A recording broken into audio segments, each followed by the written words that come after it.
What's up, real MVPs? Ricky Widmer here, and welcome in to another episode of the Ricky Widmer Show, right here on MVP Sports. Remember, as always, if you like the video, hit that like button. If you love it, hit that subscribe button, and hit that notification bell if you want to stay in tune to everything going on here with the channel. And we got our jam-packed show. This is probably our first ever really jam-packed show, as I'm looking at my rundown and I've got 6 things.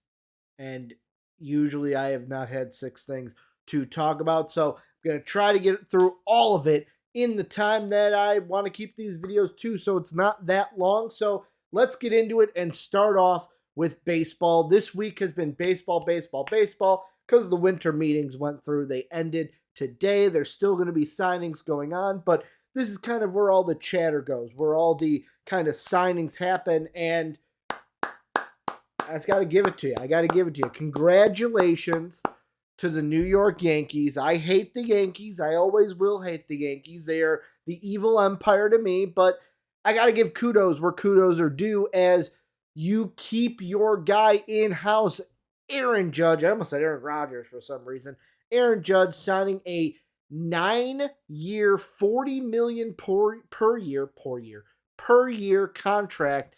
And to me, this was all riddled in some controversy last night. As I was getting ready to lay my head down on that pillow to go to sleep, I was hearing things like on Twitter, seeing them. Oh, Aaron Judge he's signing with the Giants. John Heyman had the tweet. There was already graphics made of Judge in a Giants jersey. There were Yankee fans or Judge fans, I'm assuming Yankee fans, saying, oh, I'm already going through the grieving process. I might have done some things last night that I regret. However, it was all false. John Heyman, who had the first tweet, said, I'm sorry, I jumped the gun a little bit. And then it was announced today on Thursday, or on Wednesday. I keep thinking that today is Thursday. On Wednesday, that Aaron Judge was signing with the Yankees. And for the Yankees, this is it's kudos to you. You got your guy. You kept your guy in-house. Hal Steinbrenner did what he said he was going to do. He was not going to let Judge leave. He was going to be the closer in these negotiations.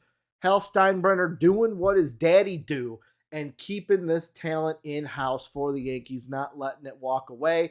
Now the interesting thing for the Yankees is, because of the contracts they have now with Judges, where are you going to find that shortstop help? Where are you going to find that starting pitching that you need? Where are you going to find that bullpen help? That's kind of the big 3 that the Yankees will probably look for and try to be creative with the contracts that they have on this roster. And before tonight, I was going to say, hey, the biggest loser of this is not the Yankees, it's the San Diego Padres. And that's because the Padres this week lost out on Trey Turner.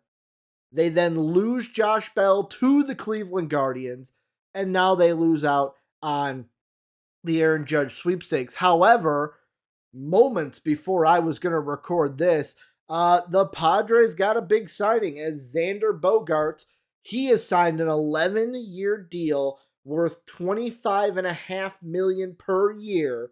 I think it's $240 total $1 million deal. And I was going to say before, oh, this is a loss for the Padres. But hey, the Padres, you win in a free agency. Yeah, you might have lost Aaron Judge. Yeah, Trey Turner might have picked the Phillies over you. You might have lost Josh Bell to the Guardians. But hey, you get Xander Bogaerts, who is a great MLB player, a great bat. I believe his WAR is also, like, don't quote me here. I'm trying to remember the ESPN article that I read about this. I want to say 5.8 was in the WAR. That seems really high to me. But point is, he's really good. He's going to be a good addition to your team, especially at shortstop. And for this signing, my minor focus, or major focus, however you want to put it, is on the Red Sox, because I have a quick quote here from the ESPN article. Said it was from a front office member of the Red Sox. Yeah, I know why you don't want to put your name on this, because you don't have any brain cells. That's what I hear after this. You guys tell me what you think Here's the quote, and I read, "We are not in the business of signing 10-year deals for a lot of money because those contracts mostly do not work out well for teams." You know what I hear there? I hear a loser. We lost out on our guy. That's what I hear, because the reason why I'm putting these two signings together, usually I kind of break them up in the timestamps, is because we have seen now two teams, the Yankees and the Red Sox, rivals against each other, completely different attitudes. The Yankees, hey, we're not going to be hard-headed. Hal Steinbrenner knowing I have to do whatever I need to do to keep Aaron Judge in-house. He is vital to our success if we want to win a World Series. The Red Sox didn't have that same mindset when it came to Xander Bogaerts. And I'm sorry, Red Sox fans, because you guys might be on the same side as me. I'm sorry that your team did this to you, but like, you might be on the same side as me, that this ain't going to work out for the Red Sox. This is going to bite them in the butt. Now, I know there's a long offseason. Hey, do they find a replacement? We'll see. Hindsight's 2020. However, looking at this right now, I got to go. The Yankees did what they needed to do. The Red Sox should have done the same thing with Xander Bogaerts. You do not let him leave, especially the years that he's had with you so far. He signed a deal with you in 2019. He opted out of it early. That's why he's a free agent right now. You tried to extend him. He said no. I'm assuming, told you what he wanted. You didn't give it to him. You need to give these players that are good what they want so that you can win now. I look at it like the Rams. Yes, they traded for Matthew Stafford. Yes, he's been injured this year. But all I hear from anybody who talks about the Rams this year, hey, at least we won that Super Bowl. They can hang their hat on it. So yeah, you might give a 10-year deal to Xander Bogaerts, but if this team with Xander wins a World Series, the 10-year deal doesn't matter. You won a World Series. That is, most teams, they don't fathom a World Series. So like, for me, I hate the Red Sox here, because you have to go and get your guy. You have to make sure you keep your guy in house. Yankees did that. Red Sox didn't. Kudos to the Padres for finally getting a free agent, because I thought this was going to be a bash the Padres before that Xander Bogaerts news came out. But this is where you guys let me know what you guys think about the Judge signing with the Yankees, Bogaerts going to the Padres. More importantly, Red Sox fans, if you're out there, let me hear from you. What do you think of this? Are you against your team? Hey, we should have given Xander Bogaerts what he wanted. Are you with them? Hey, you know what? We shouldn't have given him what he wanted. Let me know what you guys think down below. All right, now let's move into the NBA, as I've got two NBA stories that I kind of want to talk about, a little bit of speculation with one of them. But the first one is tonight. It was first tweeted out. I saw the tweet by Shams, but now as I was going to look for the tweet, it looks like Shams has deleted the tweet. I don't know why. I got the Tim McMahon tweet, I think is the one that I'm going to use from ESPN, put on the board for you. You can put it on the board now. As it looks like Desmond Bane is still going to be out with that sprained toe. He's been out since November 11th, but as you can see in the tweet in front of you, he's going to still be out for 3 to 4 weeks. And this is huge for the Grizzlies, in my opinion. This is huge. And the reason why is, so Desmond Bane's been out since November 11th. In that time, the Grizzlies, who played tonight, I want to say, and I believe they won tonight. Was it last night tonight? I think they played tonight. They won tonight. Point is, they're 7-5. The Grizzlies are 7-5 since his last game, which was November 11th, was the last game that Desmond Bane played. That's not like, yeah, you're winning. It's a winning record, but 7-5 isn't great. That's probably not going to get you and keep you where you are right now, which I believe the Grizzlies are the 3rd seed in the standings as we speak right now. Yes, I know this isn't a killer. The season isn't 4 weeks long, but 7-5 in these last, what would that be if my math is correct? 12 games that he's missed. He's going to miss, if he misses the 4 weeks. I always look, the long case scenario. He could even miss longer than this. But the 3 to 4, let's look at the 4. In those 4 weeks from today, the Grizzlies are going to play, 13 games? These are their next 13 games. They've got 3 home games. The Pistons, the Hawks, and the Bucks.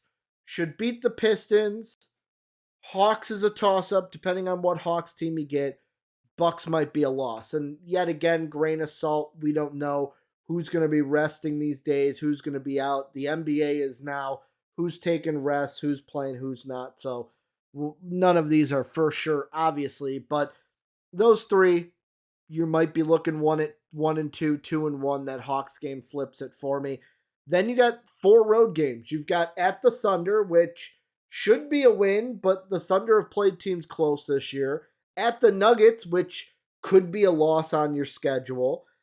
At the Suns, depends on what Suns team we're going to get, as they just got blown out by like 30 or 40 points to the Celtics tonight. Celtics playing some really good ball right now. Then you've got the Golden State Warriors, that one in Golden State. Yet again, depending on who's playing, but if all the Warriors are playing, Wiggins, Thompson, Curry, Draymond, bye-bye, you're losing that game. And then you've got the Suns again. You get them at home. Again, which Suns team is going to show up? The Raptors on the road, which could be a tough one. It always is, playing in Toronto. Then you have 2 home games. This is the first back-to-back. Luckily, there's not a lot of back-to-backs in this 4 weeks, as you get home Pelicans, home Kings. Those 2 are back-to-backs. And then you get at Hornets, at Magic. Those 2 are back-to-backs. Pelicans, Kings could be losses. Those 2 teams are playing very well right now. The other 2, you should beat the Hornets. You should beat the Magic. Magic can play up. Magic can win. But I would say that the Grizzlies have the firepower to beat the Hornets, to beat the Magic. The only thing is those 4 games is who's going to play in that. Who's going to play in that Kings game? Who's going to play in that Magic game? Because those would be night 2 of back-to-backs for this schedule. And like I said, I look at it and I said the Hawks could be a loss. The Bucks could be a loss. Thunder, I'll say win, but could be a loss. Nuggets could be a loss. 2 Suns games, let's say you split them, I'll be nice.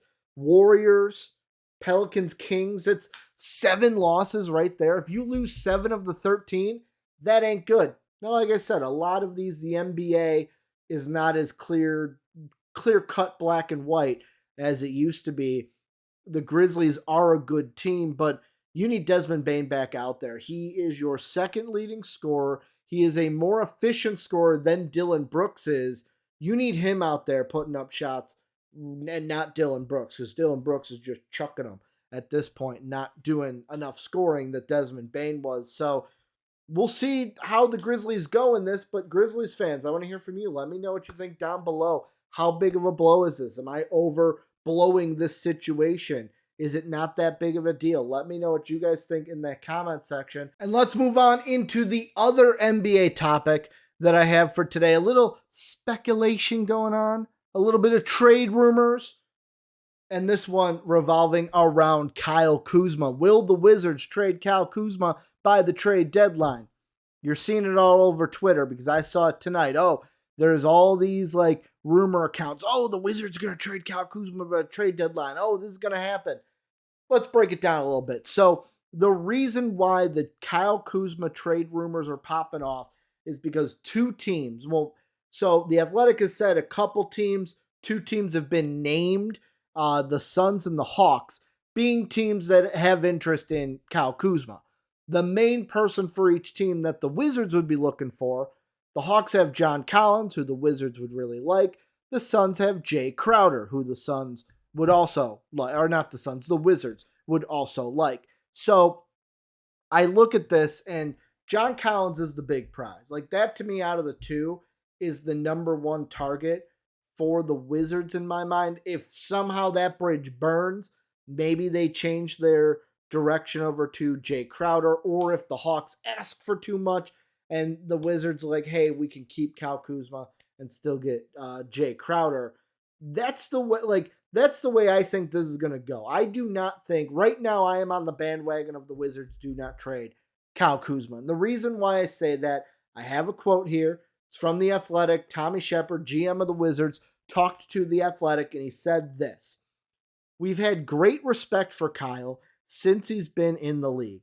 He had a great rookie season, being in the Rookie of the Year conversation, and then life changed when LeBron came.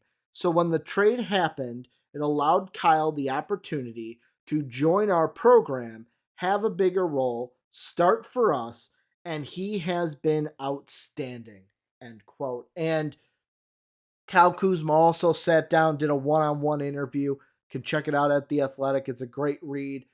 Sat down with Shams and kind of talked about several things since the trade, about the trade, all that stuff. And I read this quote. I hear the words from Tommy Shepard, and I go, yes, this could be the classic, hey, let's talk him up. Hey, we really like him, so that maybe we have to give up less. Hey, maybe you have to give us more, kind of a thing. But I think it's real true. I think they like Kyle Kuzma. They see him as a cornerstone moving forward. And I don't think he is going to be in a trade for either John Collins or Jay Crowder. And I think instead it's going to be revolved around a like Denny Avdia. However, the problem is, and I'll talk about John Collins first, if Denny is the one that's going to be the focal point, you're going to need some contracts to kind of get it up. Either get a third team in there, or they're going to have to give up a Will Barton. They're going to have to give up a Morris that have a bigger, kind of beefier contract to meet where John Collins is. That's where I feel like, okay, maybe Jay Crowder might be the route that the Wizards go, because I do not think that a package of Denny Avdia, Will Barton, and even, let's say it is Morris who's in that deal, even if they put a buttload of picks in there, I don't see that deal being what the Hawks want for John Collins. However, you look at Jay Crowder and the Suns, so he's got a smaller contract, $10 million. You can trade a Denny, maybe a Morris, maybe a Denny, maybe a Will Barton, Denny, something else, and a couple picks, not as many picks as you need for John Collins. That trade seems a little bit more doable to me if Kyle Kuzma is off the market. I feel like how this is going to work for the Wizards, and this is the decision that they're going to have to make. If you want John Collins, you're going to have to give up Kyle Kuzma. That's what I think. That's just ultimately what I think. You're going to have to give up Kyle Kuzma in order to get John Collins. That's what's going to draw that to a, nope, we're not doing business here. That's why I think out of these two teams, the Jay Crowder deal would probably get done first before a John Collins deal between the Wizards and these two teams. They'd be able to give up less. They'd be able to keep Kyle Kuzma. That way you're playing Porzingis at center. You're putting Jay Crowder at the power forward. You're moving Kyle Kuzma over to the 3. Things will get then more interesting when Rui Hachimura comes back from injury. Maybe he's just coming off the bench in a rotation spot. But yeah, that's how I just think this plays out. I think that right now, my gut feeling, Wizards do not trade Kyle Kuzma. They want to keep him. That will keep them from not getting John Collins. And if they want to make a deal, they'll have to make a deal with the Suns, giving up Denny Avdia pieces and a couple picks in order to get Jay Crowder on their team. But this is where you guys come in. Let me know what you guys think. Does Kuzma get traded? Would you trade Kyle Kuzma? And do the Wizards get John Collins or Jay Crowder? Or is there another team that they make a deal with? Let me know down below in that comment section. All right, and then to round out the show, I quickly wanted to get these last two stories in here. Not huge stories, just a little bit of rumblings, a little bit of things going on in college football as the Big Ten has a coach staying and a coach leaving the conferences. First off, the Minnesota Golden Gophers have extended PJ Fleck. They continually want to row the boat. We rowing the boat in Minnesota still, as they are keeping PJ Fleck. This is a kind of an interesting motion that I'm doing here. But they sign him or extend him, a 7-year extension. Will keep him with the school through the 2029 season. And got a quote from PJ Fleck via ESPN. This is what he had to say about the extension. Fleck says, "This is all about culture, sustainability," if I can get that out of my mouth. Culture, sustainability. We have talked about that from day one, and this new contract is a commitment to continuing to change our best academically, athletically, socially, and spiritually. It is also a commitment to our elite staff and our tremendous fans. Not much to say about this. Like, this is just, I actually like this for Minnesota because, yeah, his time at Minnesota has been kind of, if you're looking wins and losses, ups and downs, is he's had 3 winning seasons out of 5 total. Their best year was in 2019 where they went 11-2. They shared the Big West crown or Big Ten West crown with Wisconsin. However, Wisconsin went to the Big Ten title game that year. They finished, 18th overall in the final college football playoff rankings. To me, this is fine. 3 out of 5, you're building that program. You're keeping that program around. Continue to build. Hey, we've seen what you can do. Let's hope we can get back to where we were this season. Couple tough games, one of them against Iowa that they lost. Could have easily won that game. So I actually like this. You keep the culture in here. You keep everything moving. Don't need to have a shock after 5 years.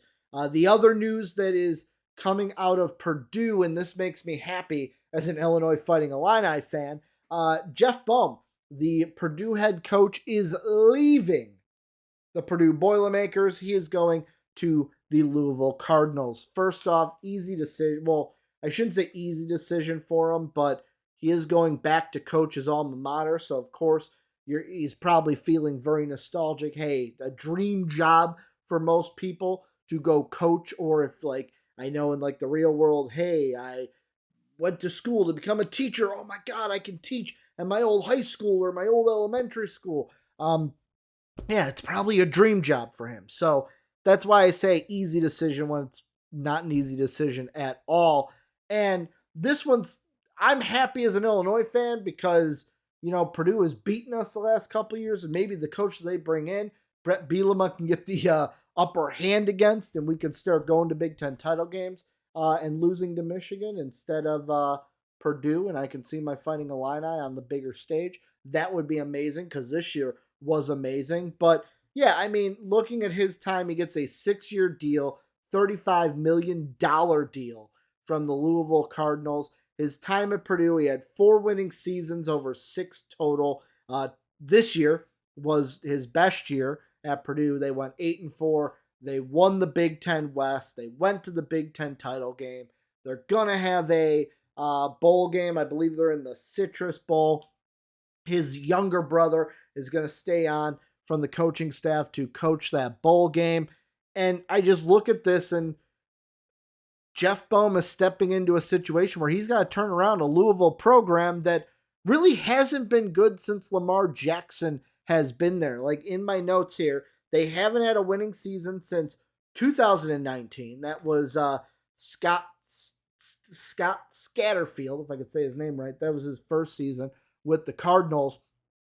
And then after that, they haven't been a consistently good team since the 2014 to 2018 years. That was the Bobby Petrino era. That was also the years they had Lamar Jackson. So he's got a little bit of work to do in Louisville. I can't wait to see what he does in Louisville away from Purdue, as I am an Illinois Fighting Illini fan, and I love this so much. But this is where you guys let me know what you think about these two coaching moves and stays. What do you think about the baseball news we talked about? What do you think about the NBA news we talked about as well? I want to thank you guys for checking out another edition of the Ricky Widmer Show. It really means the most to me, and it really, from the bottom of my heart, thank you guys for checking these out as I get back in to the YouTube swing, dip deeper and deeper into these waters. Remember, hit that like button if you liked the video. Hit the subscribe button if you loved it. Hit that notification bell if you want to stay in tune to everything